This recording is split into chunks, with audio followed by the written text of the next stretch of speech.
Well, in a day where we are more and more conscious of the types of food, I should say, that we put into our bodies, many people choose to go back to the past and back to basics and can their own foods. But to do it the right way, you want to be safe. So today we have June Puett from the UT Extension Office to tell us how some upcoming classes can put us in better control of our own diet and make sure that we're safe while we do it. Absolutely. June, thanks for joining us. Sure.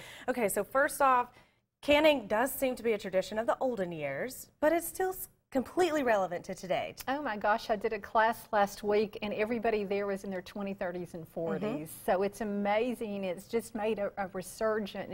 And like you said, people want to know where their food comes from and what's in it.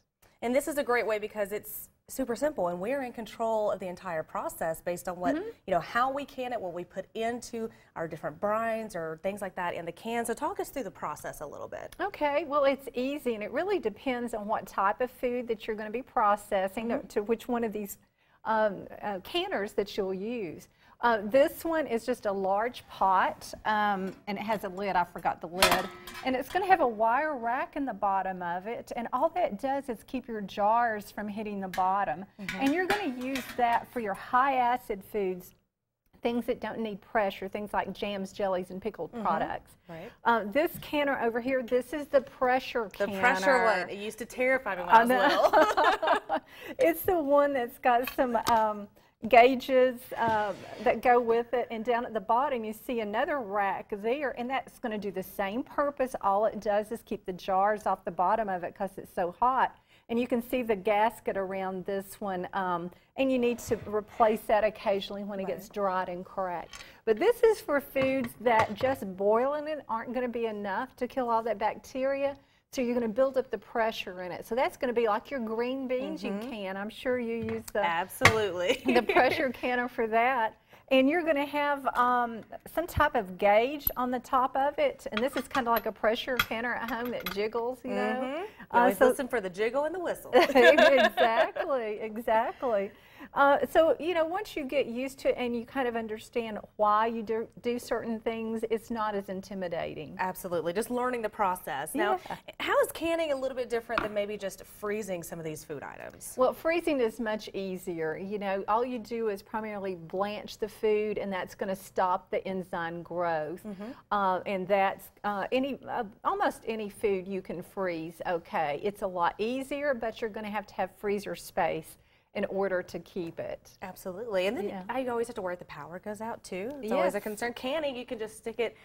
We keep ours down in the basement, so it's kind of cellar temperature. But absolutely. Now, talk about the jars. Can we recycle jars year to year? Do we have to buy new jars every year? You can reuse your mason type jars, those that are specifically made for canning, but you can't recycle peanut butter and mayonnaise jars. I have seen those just break all over the place when people have tried to use them before. Those were meant to be used one time and then recycled into the recycling container. It's a little bit different type of glass and thickness, right? Yeah, it's tempered. The canning jars are tempered, and they even make freezer jars, which I like to use for storing things in the freezer.